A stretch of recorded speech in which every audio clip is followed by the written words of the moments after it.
Welcome to the Maternal Health Innovation Podcast, Season 3. I'm Kelli Sheppard, Communications Director at the Maternal Health Learning and Innovation Center.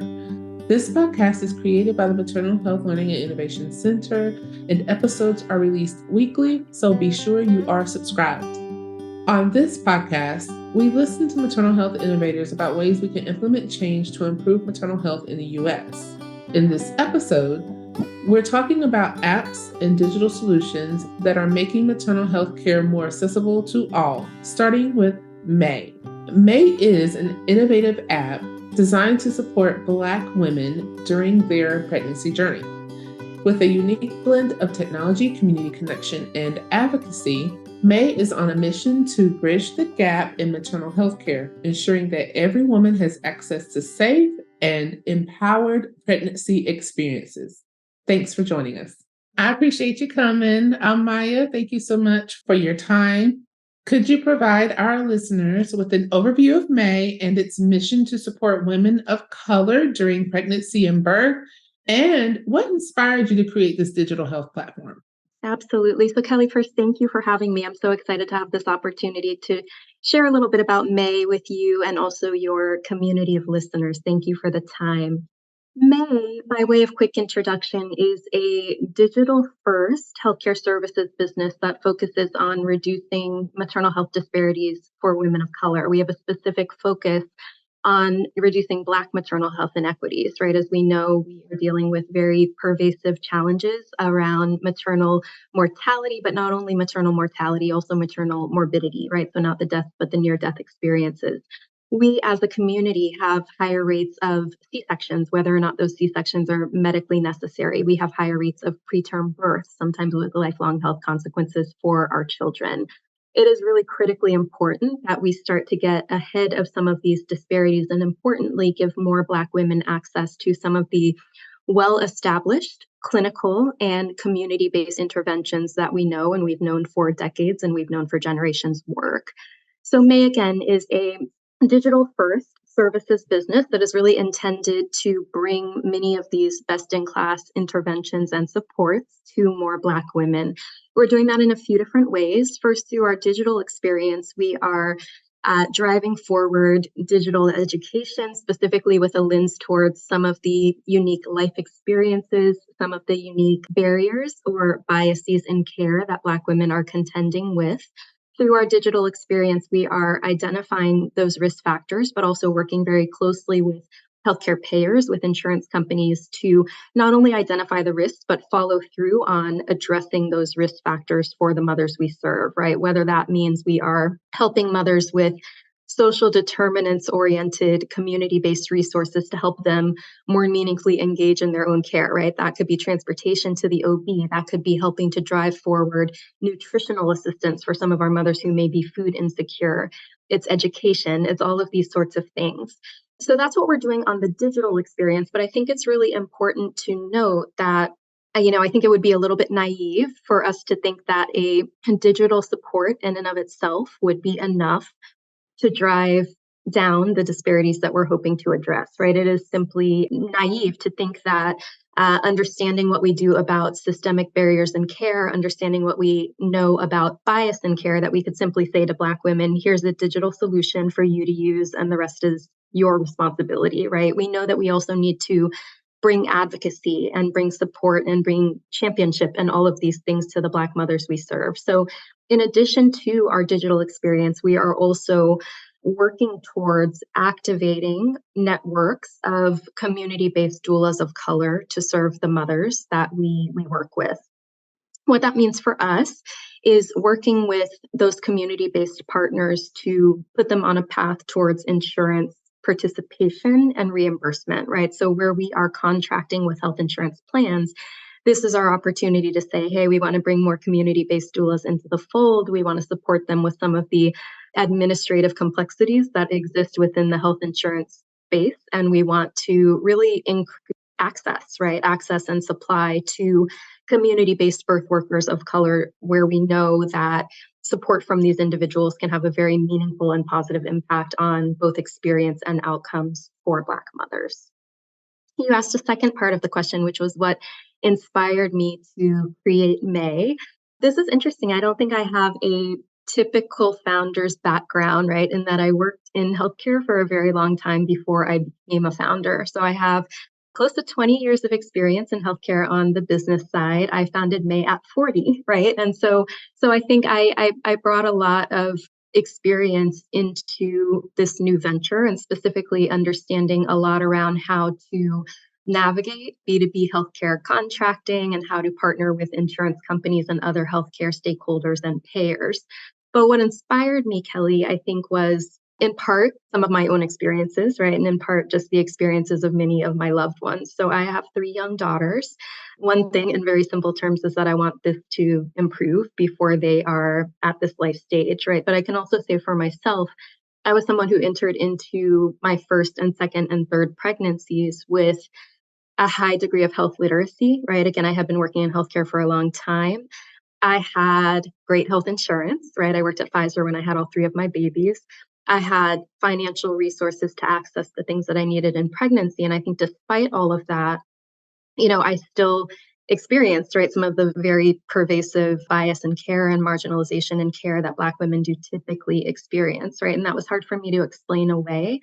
Fast forward to the summer of 2020, we were all feeling a particular way that summer. And I was having a lot of conversations at home, I think both with my family, with my friends, with all my loved ones around what is the more meaningful role we can play, right? To focus our efforts, our resources, our knowledge, whatever it is we can bring to bear, to focus those towards this community that we deeply care about, right, and are a part of. And so I started thinking about May in concept that summer, and really wanting to transition my career towards more of a social impact focus. So started thinking about May, had no idea how to be an entrepreneur, how to start a business, how to run a business. So I ended up joining a new business incubator at that point, just to think about whether there was a there. And importantly, Kelli, to think about whether there was a unique contribution I could make, right? Because none of this, again, is new, right? But there's, I think, a role for many of us to play to help us understand how to access the resources, the dollars, the supports that we need to get more Black women the care that we deserve. Wow. That inspires me a little bit. I just got to let you know that. So earlier in your spiel about May, you touched on disparities in Black maternal health. So could you delve into the specific challenges that Black women face during pregnancy and childbirth, and how May aims to address these issues? Yeah, so these disparities, I think, are very familiar to most of us. They've been very heavily in the news over the last couple of years, right? So 3 to 4x more likely to die from pregnancy-related causes, 36% rate nationally of C-sections, 15% rate nationally of preterm births. The list goes on. Really across every measure, Black women and our children are suffering, right? And so when we think about some of these disparities and how we can work towards addressing them. What I'll say, Kelli, is that I think the most significant challenge we are all facing as Black women is really just not being listened to, right? And so there have been a number of studies published over the past several years around Black women reporting pain, Black women reporting symptoms, Black women reporting complications, or simply just not feeling ourselves, right? We know ourselves, we know our bodies, we know when something is wrong. And very pervasively, what happens is that care providers are not responding to us in a timely fashion, and care providers are not responding to us adequately, right? And so things that have a clear path or line of treatment, if we're addressing them late, if we're addressing them not at all, they're spiraling into avoidable healthcare complications, right? And so I think there are a lot of complexities, right? When we think about the drivers of maternal health inequities, right? There are challenges around healthcare access. There are challenges around, I think everything is tied to this access issue, even if we think about higher rates of chronic conditions, things like diabetes, hypertension that Black women are entering into pregnancy with. All of this really comes back to the fact that we have generationally had barriers to care, right? But when it's all said and done, while we can try to address those barriers to access, and I think there's a lot of work being done to address those barriers, we have to start being listened to, right? And the thing that I would say here that's really important for us to remember as Black women is that we are all valuable, we mean something to ourselves, we mean something to our families. And so the thing that I always reiterate, right, when we're talking to our community of users is to always just remember that we have choice, right? If you are in a situation, you're seeing a provider, you don't feel that your provider's listening to you, you don't feel that your provider's taking time to answer your questions, address your concerns, please, please, please always remember that we have choice to make a change. And I know it's always hard to do that, particularly when we're in such a vulnerable moment, right? As pregnancy is for many of us. But always remember that if you're not getting the respect, you're not getting the time, you're not getting the trusted guidance you need, we have to take responsibility to make sure we find that elsewhere, right? And find someone who we can really trust as a partner in our care. I think it's so important to say too that this is not about bashing OBs, right? Because I think OBs play an extraordinary role. They are so absolutely critical when we think about our care, right? Particularly in maternity. And there are so many good OBs, right? But we also do know what we know about bias in care. And we have to make sure that if we're not with that best OB, that there's a path for us to make a change and to find that best OB. Platforms like this, I wish were around when I was having my first daughter. I didn't know much about anything, and if I had realized, just switch to a different provider, I think I would have done it. My first experience delivering was not great. So Yeah. so I'm just saying that to say, like, you're filling in, that gap. I really believe that. Okay. So May focuses on connecting pregnant individuals with local community-based doulas. Could you elaborate on the significance of in-person doula support and why it's a key aspect of your platform? Absolutely. Again, I think this goes back a little bit to what I was saying around digital not being enough, right? It certainly goes a long way for us to work towards symptom education, tactics for self-advocacy, all of these sorts of things. But when it's all said and done, right, what we want to drive towards is making sure that mothers have a trusted advocacy relationship from the beginning of the process through the end. And right, I think we know that process never actually ends, right? But what we ideally want is someone who mom can call, someone who they can trust, someone who they can take their questions to, but also someone who can really serve mom as an advocate in the room when and if that's necessary. And also just someone who can be there for mom to provide comfort measures and to help us really honor the experience that we're hoping to have, right? And so I think we know as Black women the role historically that community-based maternal health supports have had, right? Whether that be relationships we've had in our own families, whether it's thinking historically about the role of midwifery in the care of Black women, whether it's thinking about the important role that doulas have continued to play over the past many decades. We know how meaningful this can be, but we want to make sure that that trusted support is in place end to end. We want to make sure that, when moms are in the labor and delivery room, that they are consenting to interventions, that they fully understand them, that someone is in the room willing to take that time and explain them and make sure that mom is consenting to them. We want to make sure that if mom needs a voice, to nudge their core care team, for example, needing a few more minutes before they're pushed into a C-section, if that C-section is not absolutely necessary, that mom has that voice in the room. And we also want to make sure in the postpartum period that moms are going to have a very knowledgeable resource for thinking about early baby care, sleep safety, breastfeeding preparedness, all of these sorts of things in the home, right? And so you can envision then from what I've just described, I think some of the contributions in the labor and delivery room and some of the contributions in the home after mom returns home with baby. Some of these things just aren't easy to do over Zoom, right? And I can say that many, many doulas and some of the doulas we work with during COVID, during the pandemic, needed to pivot towards a more virtual model of support. And some of them even were able to do that for labor and delivery.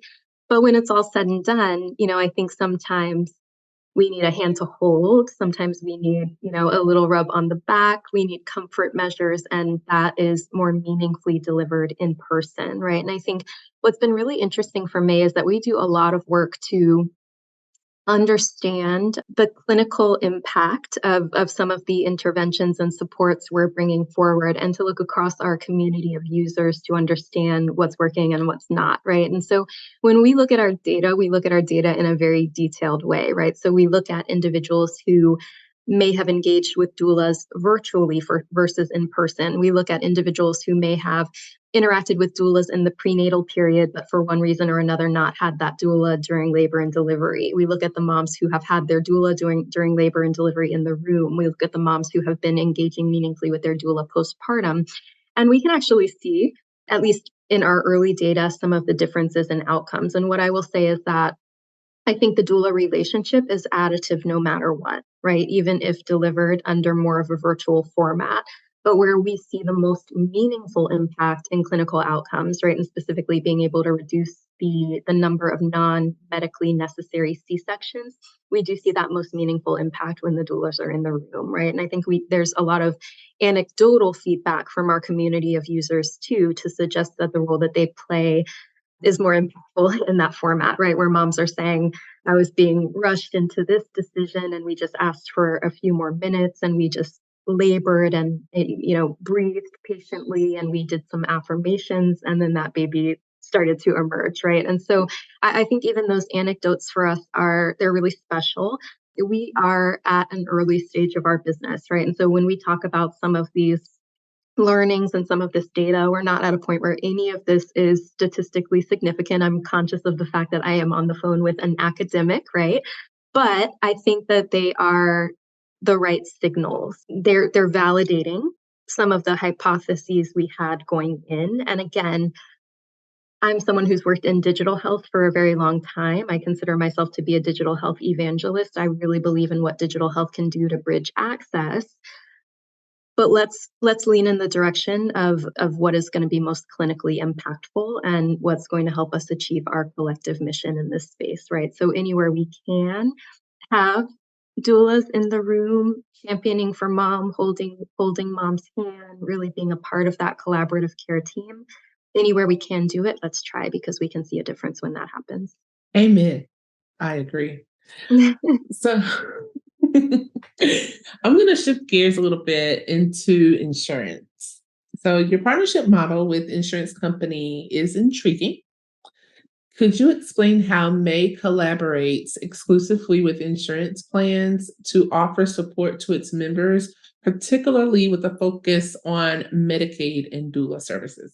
Yeah, this is a really important part of the conversation, right? And it's something that, we as a community, there's always this balance of do we work within community or do we work across business, right? Do we work across some of the larger healthcare payers? We know there are a lot of barriers there, right? It's not the easiest to navigate. It may be faster to work on a smaller scale in community. But I think it's so important. And I would contextualize this, Kelly, by saying that I come from corporate America, right? And so I spent the better part of 20 years in boardrooms, having meetings, thinking about the flow of dollars. And those dollars are large, right? And so while we have always rooted ourselves in community models of care, there's a lot of money flowing. And I want to see more of that money flow to Black women and our needs, right? And so we should be working from every angle, right? And again, I would go back to thinking about what are the unique contributions we can all make in this space. We need to be hitting it from every direction. We need the involvement of many. One of the things that I felt was a unique contribution that May could make was engaging with large healthcare payers and working towards influencing that flow of dollars so that more of those dollars go to Black women. When we think about our specific partnership model with insurance companies, yes, we did start with Medicaid, and that was a strategic, conscious decision on our part. And it had a lot to do with just where Black births are funded, right? And so we are not a monolith. I think there's a lot of diversity within the community of Black women, but we also know that Medicaid is funding nearly half of births in the US each year and upwards of 65% of Black births in the US each year, right? So really in founding this business and wanting to approach this business through a lens of equity and access, we could not ignore that primary payer of Black births, right? And Medicaid is messy. Medicaid is state specific, it's complex, it's administratively difficult to navigate. But for us, if we said we want to have a pathway to getting to the majority of Black mothers, we could not leave Medicaid out, right? And so Medicaid has been our primary focus in this first year and a half on the market. We have contracted with 10 Medicaid plans. We're in progress of contracting towards our next 4. So we've made a lot of progress in that regard.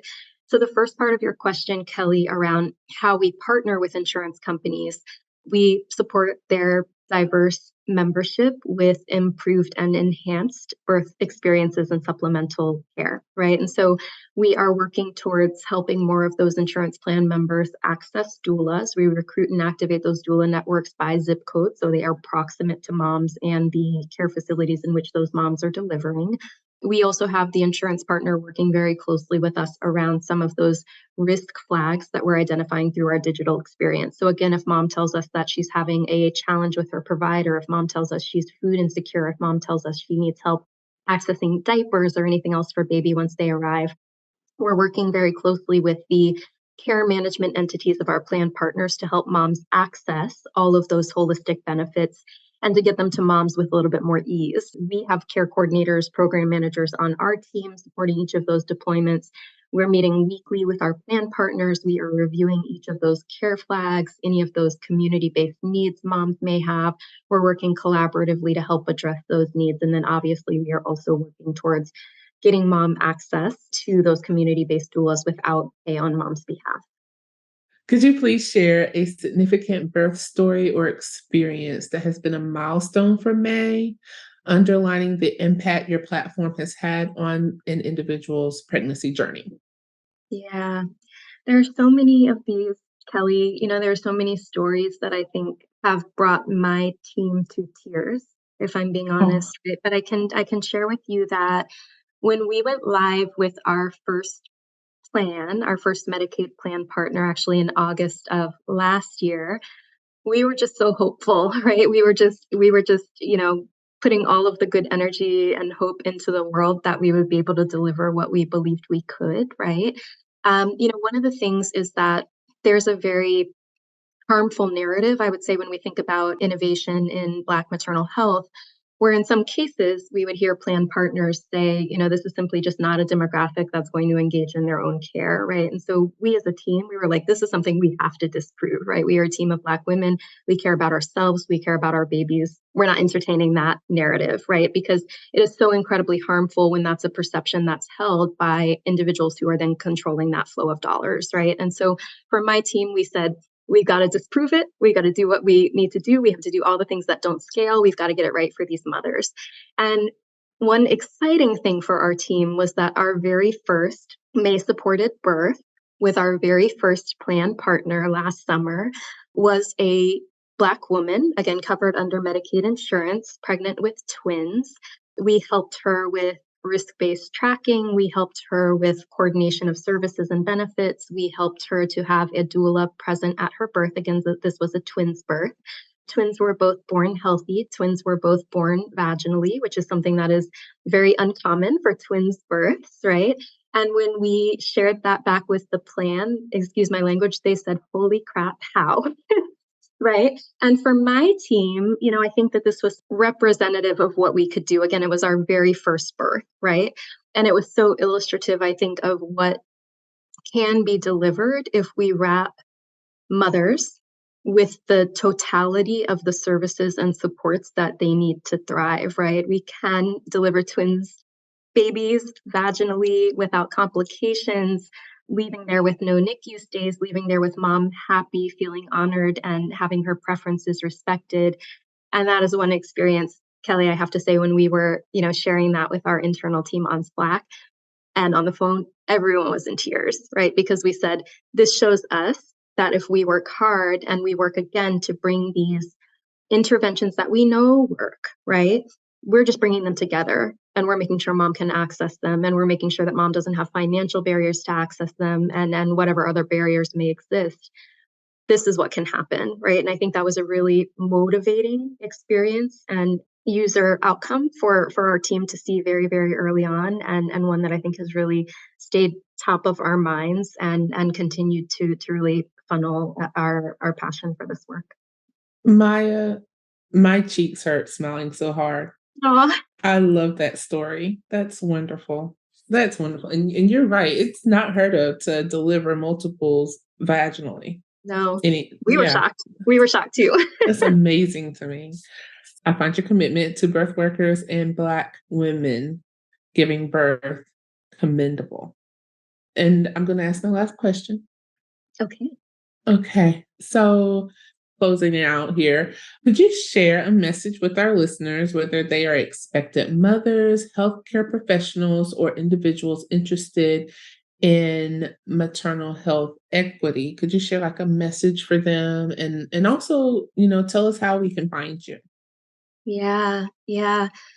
For expectant mothers who are listening, I would just reiterate what I said before, Kelli. Just constantly reaffirm your value to yourself, constantly reaffirm for yourself the choice we have in this experience and the ability that we have to set the direction of this experience and find the providers who are acknowledging the value that we know we have, right?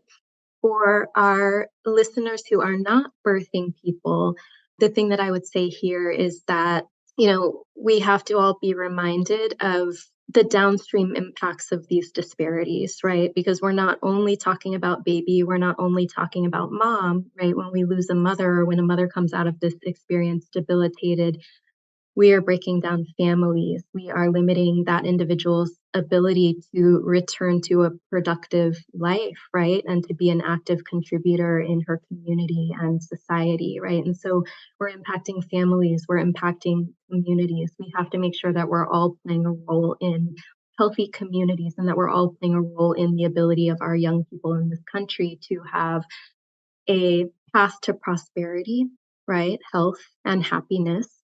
We do not all have that right now, in part because of these disparities, right? And so I would just encourage everyone who's listening, number one, to be reminded of that, but number two, to think about the role that we can each play. And it can be a small role or it can be a big one. Sometimes that small role is just uplifting voices, right? And keeping top of mind the fact that we have this deep problem around health inequities in our country. And that, again, those problems are not limited to the individuals that they impact, right? But there's a broader societal impact that we all have to keep thinking about. And so let's all think about the small or large role we can play, and let's continue to elevate voices doing the work. And I say that not just in the hopes that you'll elevate me, but in the hopes that you will elevate the dozens of organizations and individual BIPOC leaders in the country who are really working to advancing change. And if that's not May, that is completely fine, because I believe that all of us should be acknowledged and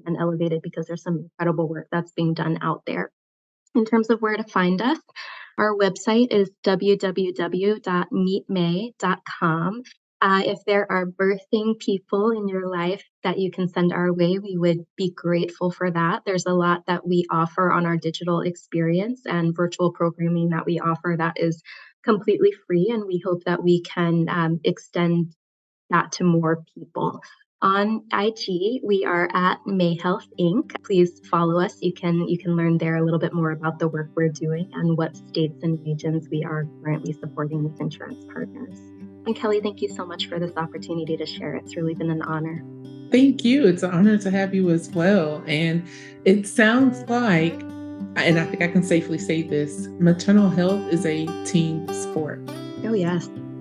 No, this problem is so big, there's no one person or one organization who can solve it. And I can tell you that I hate so much when, folks ask me, what about your competition? What about Health and Her Hue? What about these organizations? These are beautiful organizations. They are doing absolutely critical work, and they are my friends. They're my collaborators. They are not my competitors. Awesome. Thanks, Kelli. Thank you, Maya. This project is supported by the Health Resources and Service Administration, HRSA, of the U.S. Department of Health and Human Services, HHS, under grant number U7 CMC 33636, State Maternal Health Innovation Support and Implementation Program Cooperative Agreement. This information or content and conclusions are those of the author and should not be construed as the official position or policy, nor should any endorsements be inferred by HRSA, HHS, or the U.S. government.